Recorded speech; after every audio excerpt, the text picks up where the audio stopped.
डभोई में आज एक विशेष कार्यक्रम आयोजित हुआ था, जिसके तहत 2 करोड़ रुपयों के विकास के कार्यों का लोकार्पण और खातमुहूर्त करवाया गया। डभोई के विधायक शैलेश मेहता इस दौरान अतिथि विशेष के तौर पर मौजूद रहे।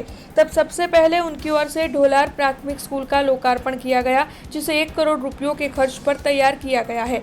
ये जो स्कूल है, उसका निर्माण होने से गांव के बच्चों को और अच्छी शैक्षिक सुविधाएं मिलेगी और उनका भविष्य और ज्यादा उज्जवल होगा। तब आपको बता दें कि इसके बाद 4 गांवों में ग्राम पंचायत कचहरियों का खातमुहूर्त हुआ। कराली, अमरेश्वर, दगीवाड़ा और वसईपुरा, इन चारों गांवों में नई ग्राम पंचायत कचहरियों के निर्माण के लिए खातमुहूर्त करवाया गया। तब आपको ये जानकारी दे दें कि इन चारों कचहरियों के निर्माण के लिए 1 करोड़ रुपयों का खर्च किया जाना है। तब इस दौरान डभोई के विधायक शैलेश मेहता के अलावा वडोदरा जिला के उप प्रमुख अश्विन भाई वकील, डभोई जिला पंचायत के प्रमुख राजन भाई तड़वी और साथ ही अग्रणी नेता अल्पेश पटेल, विरल पटेल, महामंत्री पिंटू भाई नाड़ा, ढोलार गांव के सरपंच पार्थ पटेल, ढोलार प्राथमिक स्कूल के प्रिंसिपल वीएल मकवाणा, स्कूल के शिक्षक और गांव के लोग बड़ी तादाद में मौजूद रहे थे।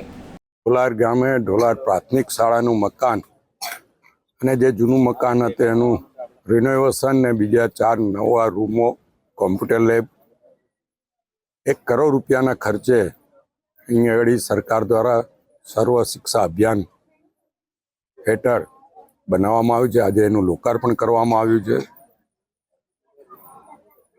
એક સુંદર વિદ્યાનું મંદિર અહીંયા ઊભું થયું છે, ત્યારે અહીંયા વધુમાં વધુ વિદ્યાર્થીઓ અહીંયાનો લાભ લે એવી આપના મારફત વાલીઓને અપીલ કરું છું।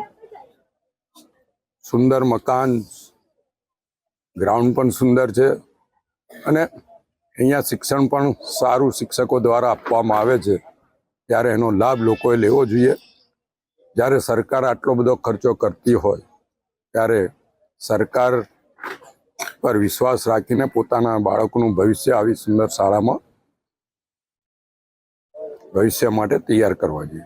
સાથે સાથે જ આજે કરાલી, દંગીવાડા, અમરેશ્વર એવી 4 પંચાયતોના મકાનનું ખાતમુહૂર્ત રાખવામાં આવ્યું છે। એ પણ દરેક પંચાયત 25-25 લાખના ખર્ચે, એટલે 1 કરોડ રૂપિયાના ખર્ચે પંચાયતનું ભૂમિપૂજન પણ આજે કરવાનું।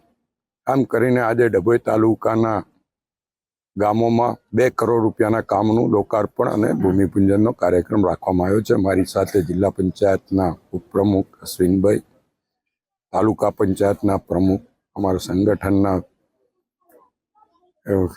પ્રમુખ, મહામંત્રી સહિત ગામના સરપંચ અને ઢોલાર ગામમાં તો પાર્થ પટેલ દ્વારા સૌથી વધુ રસ લઈને આ શાળાનું निर्माण કરવામાં આવ્યું છે। હું એમને અભિનંદન આપું છું। हमसे जुड़े रहने के लिए हमारे YouTube चैनल को सब्सक्राइब करें और नई वीडियो की नोटिफिकेशन के लिए बेल आइकॉन को दबाएं।